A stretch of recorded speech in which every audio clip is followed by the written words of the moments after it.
के वीरता को देख करके प्रसन्न है। सारा कैलाश आनंदित है। महाराज कार्तिकेय की जय जयकार हो रही है। और उस समय भगवान वेदव्यास मुनि कहते हैं कि देखो ऋषियों, बाण ने भी लड़ाई किया, बहुत भगवान से युद्ध किया, कार्तिकेय महाराज से पराजित होकर के अपनी सेना लेकर के भाग गया। और प्रलंब नामक शत्रु था, दैत्य था, वो भी भगवान श्री कार्तिकेय के द्वारा पराजित होकर के भाग खड़ा हुआ। इस प्रकार से भगवान कार्तिकेय के वीरता को देख करके सारा देव समाज जय जयकार करने लगा। और सारे देवता लोग महाराज कुमार की स्तुति करते। नमः कल्याण रूपाय नमस्ते विश्वमंगल विश्वबंधो नमस्तेस्तु नमस्ते विश्वभावना नमोस्तुते दानवयर्यहन्ते वाणासुर प्राणहराय देव प्रलम्बनाशाय पवित्रोपणे नमो नमः शंकर तुभ्यं। हे भगवान शंकर के पुत्र, आपने सबका वध किया, तारकासुर का उद्धार कर दिया और इस प्रकार से हम सब देवताओं का आपने कल्याण किया है।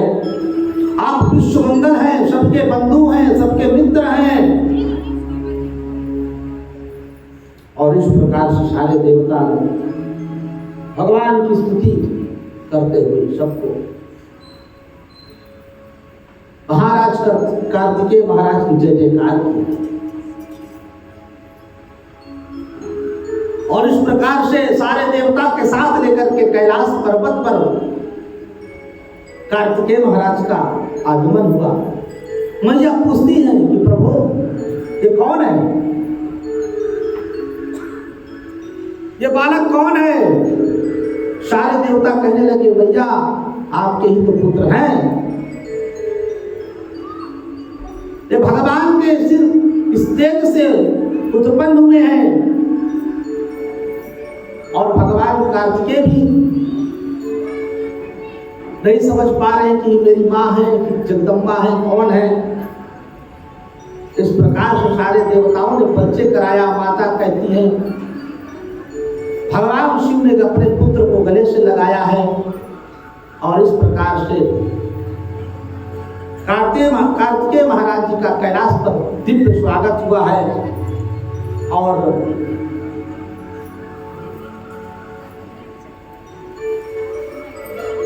इसी तरह से भगवान गणेश का ये प्रादुर्भाव है। भगवान गणेश का कथा अब आप लोग श्रवण करिए कि कुछ समय पश्चात कैलाश पर्वत पर अनेक प्रकार के आनंद उत्सव मनने लगे। भगवान शंकर की सारे देवता स्तुति करते हैं कि प्रभु आपने तो सब कुछ दे दिया है कि धन धन भोला नाथ पार्वती, तीन लोक तुल फल भर में, ऐसे दीन दयाल मेरे बाबा करो खजाना फल भर।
आख्यान को श्रवण करेंगे।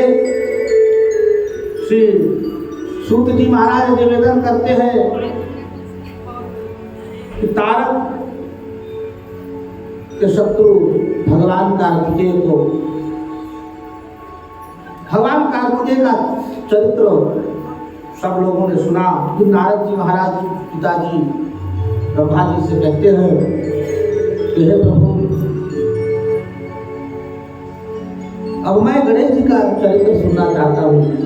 क्योंकि भगवान के पुत्र दो हैं, पहले कार्तिकेय हैं, ये ज्येष्ठ हैं, और गणेश महाराज छोटे हैं, अनुज हैं। तो इसलिए गणेश महाराज जी का चरित्र सुनाइए। उस समय ब्रह्मा जी कहते हैं कि कल्प भेदात् गणेशस्य जनिः प्रोक्तः विधे परात् सनिन्द्रष्टिं शिरच्छिन्नं संचितं गाज माननम। कि कल्प भेद से गणेश जी महाराज का जन्म ब्रह्मा जी से भी पहले हुआ था, इसीलिए उनका नाम है आदि।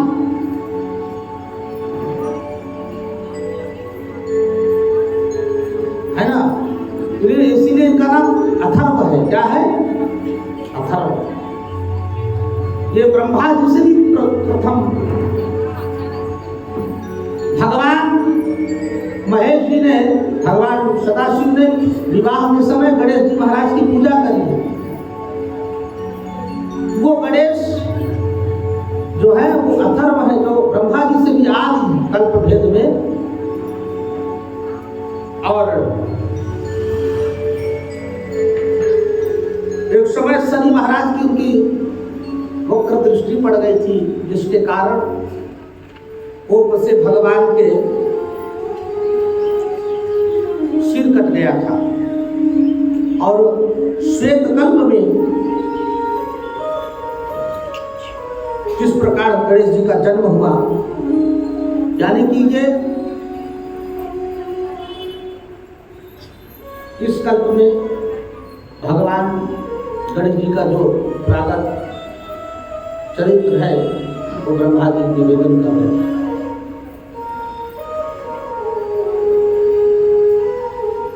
एक समय भगवती अम्बा अपने सखियों के साथ एक सुंदर गुफा में, जो कि वहां पर स्नान आदि तालाबों से दीप्यमान था,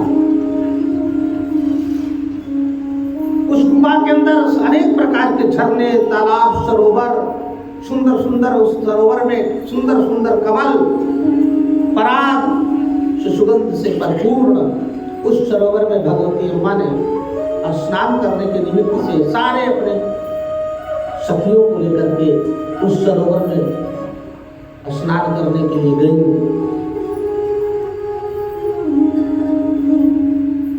और उसी समय जब स्नान करने के लिए गई, तब जैसे ही अपने वाम भाग से थोड़ा सा ही जल घर्षण किया, उसी समय एक सुंदर बालक का जन्म हो गया। सुंदर बालक प्रकट हो गया और माता ने अपने प्रेम बड़े लाड प्यार से अपनी गोदी में बिठाया।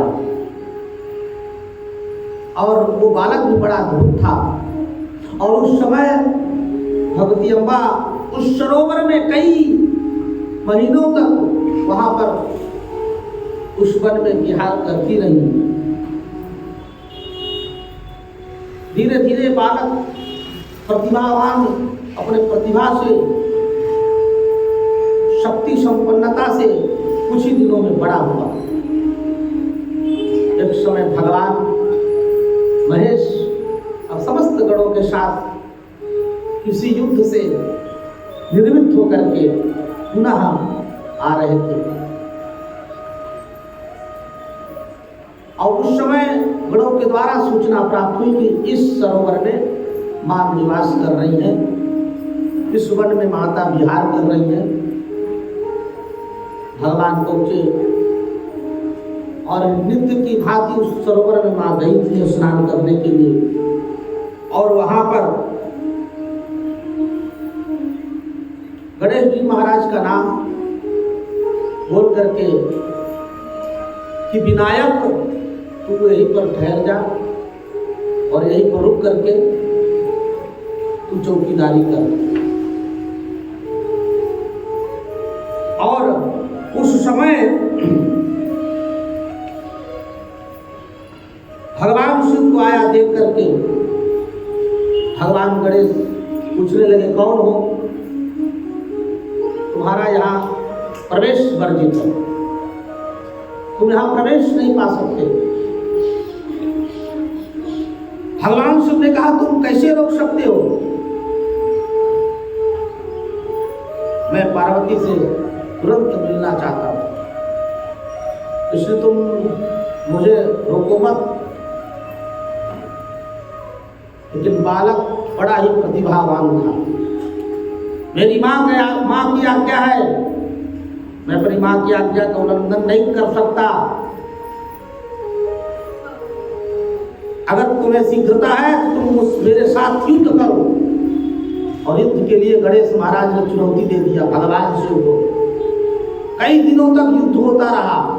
भगवान के गणों का दांत खट्टा कर दिया गणेश जी महाराज ने। अंत में भगवान शिव के ऊपर जब अनेक बाणों की वर्षा गणेश महाराज ने किया, भगवान उस बाण वर्षा से क्रुद्ध हो गए।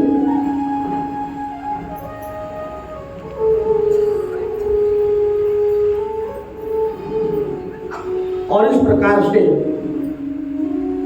भयंकर युद्ध के दशा को देख करके भगवान शिव ने अपना त्रिशूल का प्रहार कर दिया। त्रिशूल भगवान का अमोघ है।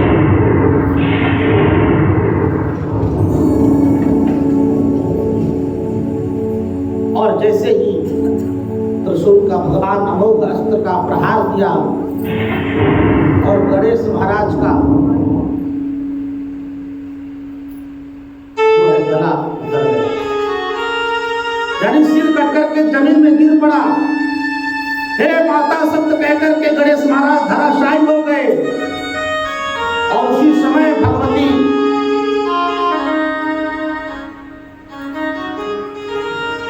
आई जब बाहर गुफा से अपने मृत पुत्र को देख करके माता ने भयंकर क्रोध किया है। समस्त संसार की शक्तियां का आह्वान कर दिया माता ने। माता ने विकराल रूप धारण किया, मानव की समस्त प्रलयकारी समय, प्रलय का समय, महाप्रलय का समय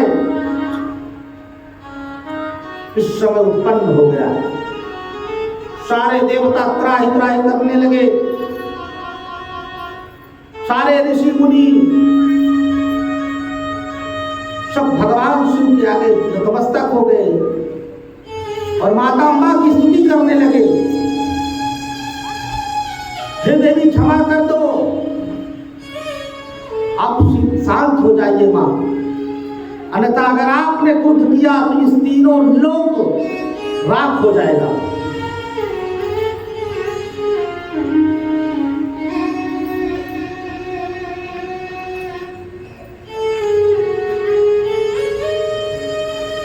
और भगवान विष्णु कहते हैं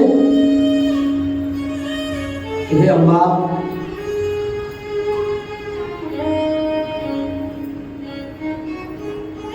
तदा व्यक्तस्ता सर्वाः शक्तया क्रोधतत्परा देवादीनां च सर्वेषां संहारं कर्तुमुद्यता। और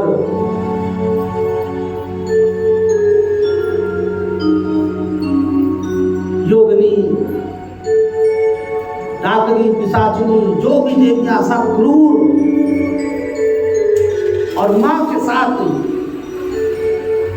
क्रूर अवस्था में सब आदेश पालन करने के लिए विकराल भयंकर प्रलय के समान तेज धारण करे जो सब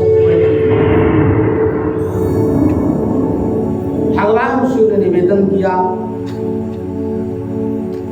और देवी शांत हो, आप शांत हो देवी। ब्रह्मा महाराज ने भी स्तुति किया और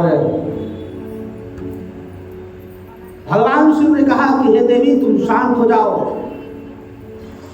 और इस तरह से शीघ्र ब्रह्मा जी ने उपाय किया। एक नवजात गजेंद्र के शिशु को ला करके और भगवान गणेश के ऊपर उसका मुख गजानन, गज का मुख महाराज गणेश के धड़ पर जोड़ दिया। और उस समय तुरंत भगवान की कृपा दृष्टि से महाराज गणेश उठ खड़े हुए और मां को प्रणाम किया। और इस प्रकार से भगवान महादेव को भी प्रणाम किया। भगवान शिव ने कहा कि हे देवी, आज से तुम्हारा ये पुत्र इतना वीर महान होने के साथ समस्त देवताओं को पराजित किया, मुझे भी अचेत कर दिया है, इसलिए ये आज से गणों का अध्यक्ष हो जाएगा, ये तो प्रथम पूजनीय हो जाएगा। जो सर्वप्रथम गणेश महाराज जी का पूजन करेगा उसके कार्य में बाधा नहीं आएगी।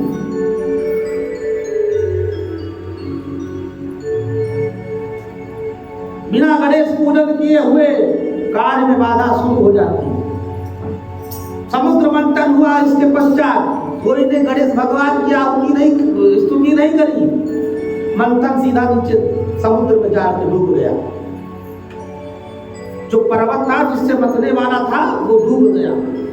तब भगवान ने कहा गणेश जी का पूजा तुम लोगों ने नहीं किया। सब लोगों ने पुनः गणेश भगवान की स्तुति करी।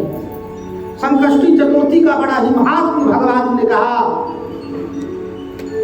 कि हे देवताओं, जो कृष्ण पक्ष की भोग्य अवस्था चतुर्थी का जो लोग व्रत करेगा, जो मनुष्य भगवान इस गणेश महाराज की संकष्टी चतुर्थी का व्रत का पालन करेगा, उसके सब संकट भगवान गणेश हरण करेंगे। और भगवान गणेश बहुत ही प्यारे भोले। एक बार भगवान ने निवेदन किया, चलो बुद्धि की परीक्षा लिया जाए।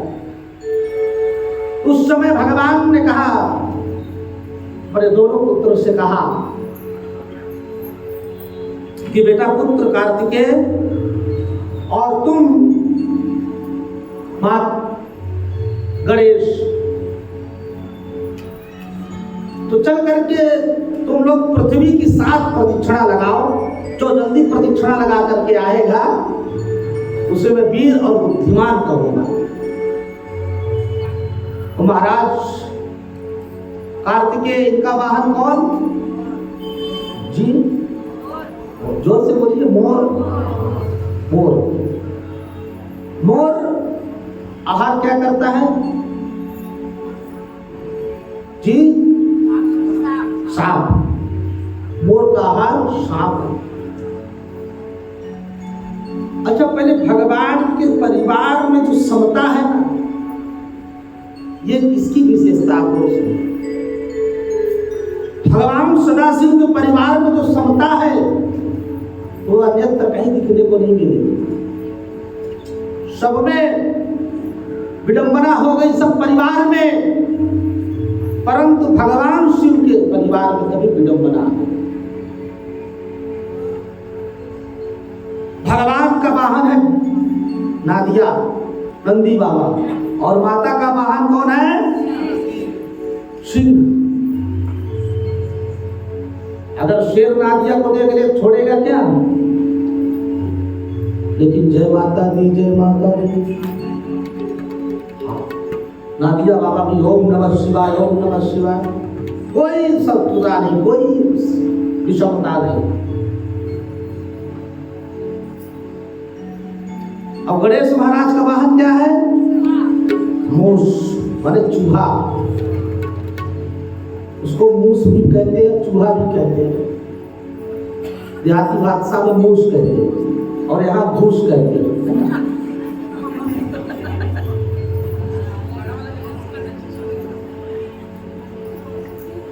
और सांप अगर चूहे को देख ले तो छोड़ेगा क्या?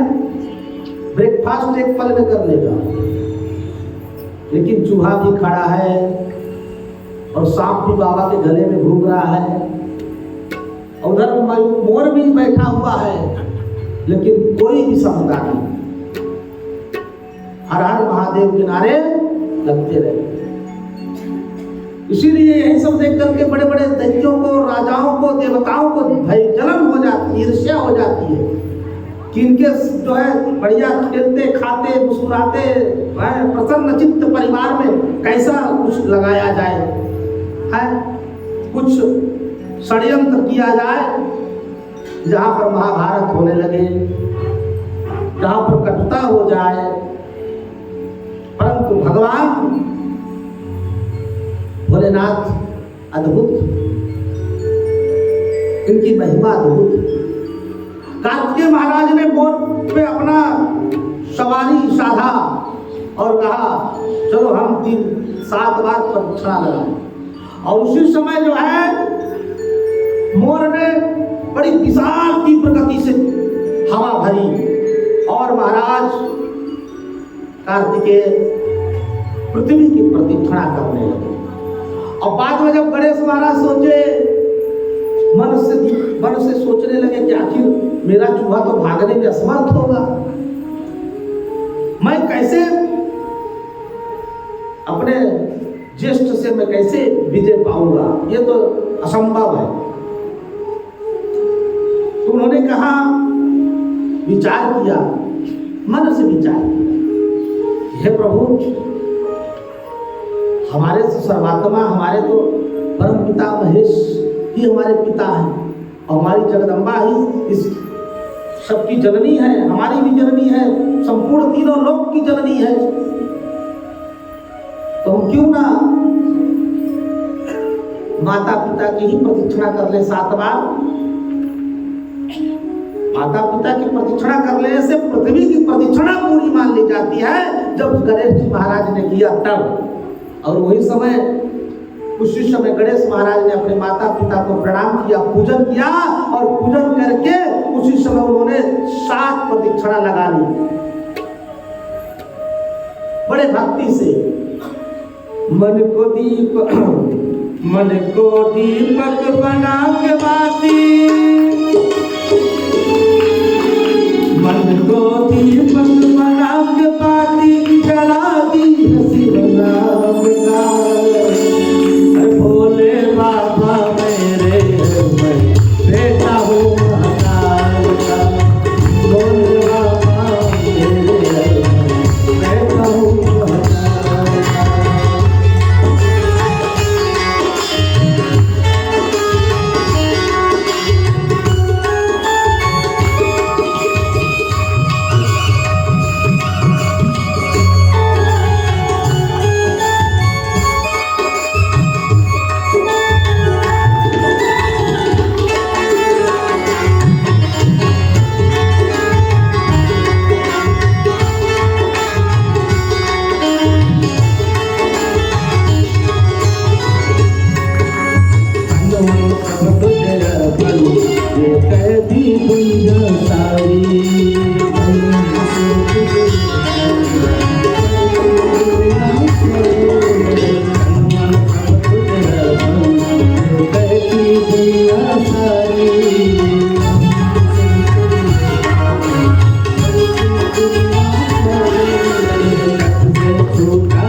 महाराज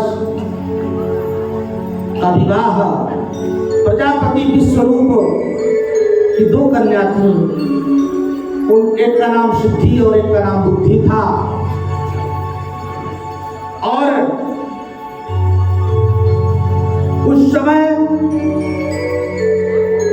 ये सिद्धि और बुद्धि इन्होंने पिता से वरदान के रूप में प्राप्त किया था कि इस संसार में जो सबसे बुद्धिमान होगा पिताजी मैं उसी वर के साथ भरूंगी। तो जब तक कार्तिकेय महाराज 7 बार पृथ्वी की प्रदक्षिणा करके आते हैं, तब तक कैलाश में ये घोषणा हो गया कि भगवान गणेश के समान कोई बुद्धिमानी नहीं है। और प्रजापति विश्वरूप ने अपनी कन्या, दोनों कन्याओं का विवाह भी कर दिया। अब महाराज कार्तिकेय जब लौटे, प्रदक्षिणा करके आए, देखे तो बहुत क्रुद्ध हुए। बोले बताओ, हमने इतना बड़ा भारी परिश्रम किया, मैं पृथ्वी को 7 बार परिक्रमा किया, और ये गणेश गजानन जो है ये बैठे बैठे जो है अपने आप को बुद्धिमान घोषित कर दिया। और इस प्रकार से भगवान क्रुद्ध आया और उन्होंने एक मुदगर मारा। गणेश महाराज की एक दांत टूट गई। उसी समय भगवान एक दंत हो गए कि एक दंत मेरो मन मोहे, गणराज तुम्हारी जय हो, गणराज तुम्हारी जय हो, महाराज तुम्हारी जय हो। और इस प्रकार से फिर भी कार्तिकेय महाराज क्रुद्ध शांत हुआ। भगवान माता पिता को प्रणाम करके और दक्षिण में